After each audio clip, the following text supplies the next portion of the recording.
finishes, static style, and conceptual concepts. So architectural elevations are flat 2D drawings that show what buildings look like from the outside, front, back, or sides. They help builders and designers to understand height, how tall the building, materials like wood, glass, concrete, design style, modern classic, details, windows, doors, roof shape. So for main elevations, a standard of set of construction documents include 4 exterior views. First is front elevation. This is the street or main entrance, open the most detailed elevation. Like for example, magbuhat ta og balay kanang ang front na mo na gitawag og kanang bitong garahean og mga sakyanan mo na gitawag og front elevation. Next is rear elevation. This is the back of a lot typically covering the garden or yard. Kanang sa loyong mabahin sa balay mo na gitawag og rear elevation. The left side elevation face the left side of the house. Example is naglantaw ka sa front, makita nimo ang bintana of pink wall. Dayon ang right side elevation is makita pag mulantaw ka sa atubangan, makita nimo ang right side sa elevation sa house. So the next topic will be the elevations, components, and architectural details. So in every elevation detail should be, it shows the appearances of a building from different sides. Example for that is the side of the windows, walls, or other finishes of opening like doors and windows. So the roof design and projection such as the balconies or the stairs. So what to siya makita sa elevations. So there are also key components that must be used in this. So the main parts would be the walls and finishes. So in walls and finishes, there would be a siding, brick veneer, the stucco, or the other cladding material. So mo na siya makita, or example for that is the paint, pintag, or others. Anong stucco, ang meaning na is the cement.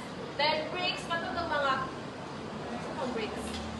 Brick walls, yeah, something like that. And then the two would be the openings. So openings such as the windows o doors, mga bintana o ganang mga portahan na ito siyang makita.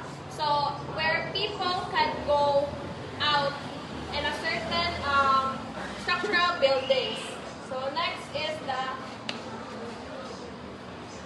roof line, roof slopes, pitch, eaves, ridge lines, and roof materials. Ang kaning roof slopes kay mo ni siyang kanang how to skip the roof is kanang example kanang bitaw ini kanang kuananan sa kanang ulan para dali ra mo kuan ang tubig dayon ay dali ra mo flow ang tubig ba dayon ang kaning is kay the edge of the roof that extend beyond the wall. Example kay kuan kani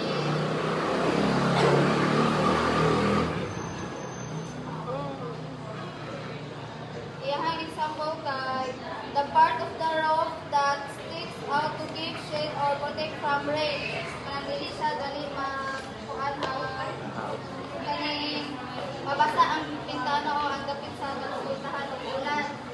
Dayon ang ridge lines kay kuan the highest horizontal line where two rock slopes meet.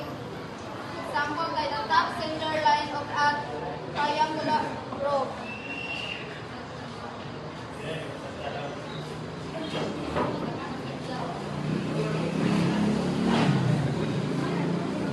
Roof materials. The roof is made of kanang example niya kay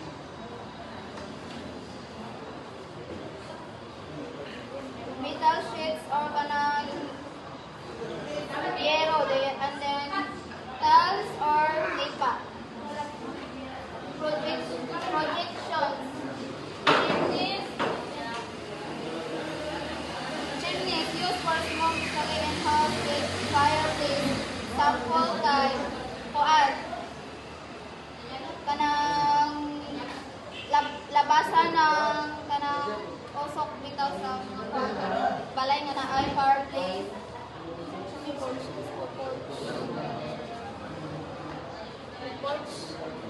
Porches. Porches is covered entrance area in front of house. Sample is a small space where people sit before entering the house. Kanang lugar bitaw kung asa pwede ka nga mulingkod kanang ay ka musunod sa balay. Ayun, next. Flat outdoor area usually made of wood. Sample ka a wooden platform at the back of house for relaxing. Mao ni siya kanang likod sa balay na kanang namayanan. Stairs. Steps used to go up or down. Sample. Concrete stairs leading to the second floor. And then balconies.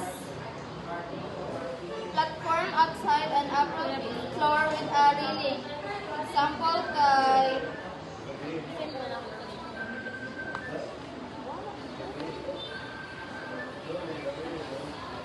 a small area outside a bedroom where you can stand. And dormers. Dormers is one. Small roof structure with windows. Details and trim. Fascia board, corner boards, trim and ornamentation.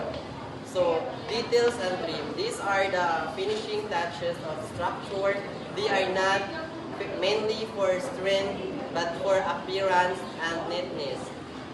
Ang fascia board attached along edge of the roof, and then ang corner boards placed on the corner of walls to make them clean and protected. And then ang trim ornamentation, decorative parts that improve and design of the building.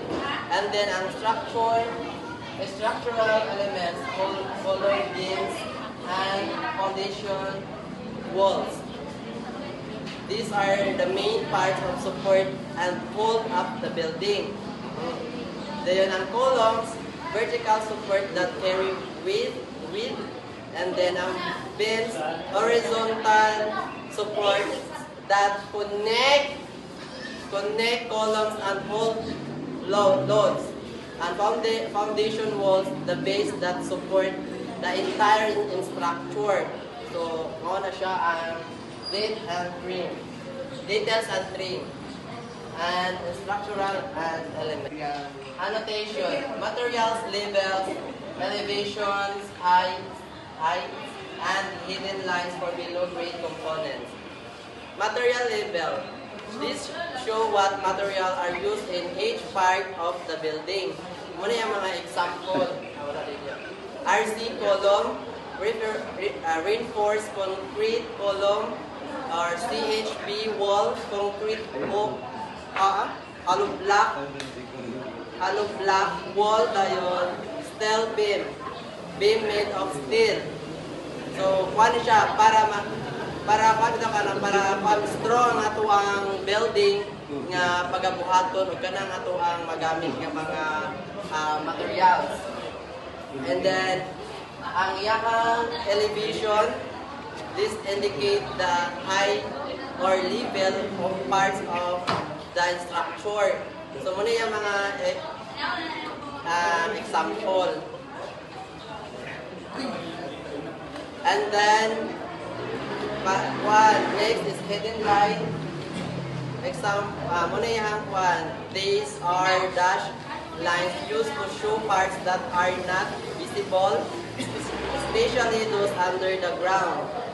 Muna yung example, foundation wall show as dashed lines, footing under columns, underground pipes, or septic tank.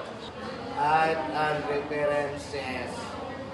To ensure accuracy in construction, elevation drawings use specific horizontal dictums to establish vertical relationship. These references are often taken from a finished floor or grade line. Finished grade line, the line. So the next is eye references. To ensure accuracy is construction, elevation, drawing, use specific horizontal dictums that establish vertical relationship. These references are often taken from a finished floor or grid line. So the first one is finished grid line or FGL. The final ground level around the building. Example of finished grade line. The ground around your house is sloped so that it is 100 mm higher at the front walkway than it is the side drainage ditch. This design final level is the FGL. So second one is finished floor labeled FFL. So specific height of each floor level. Example of this, the main floor of house is set at 0.00 millimeter. The second floor might be at 2.80 meters, meaning it is 2.8 meters higher than the main floor. All walls and doors are built to match this height. So ceiling line vertical height of interior ceiling. So ceiling line, for example, an example is at bedroom, the ceiling line is drawn as a plus 2.40 millimeter above of the FFL.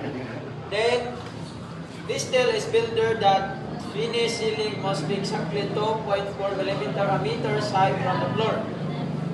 And top of foundation, TOF is the top level of the foundation wall.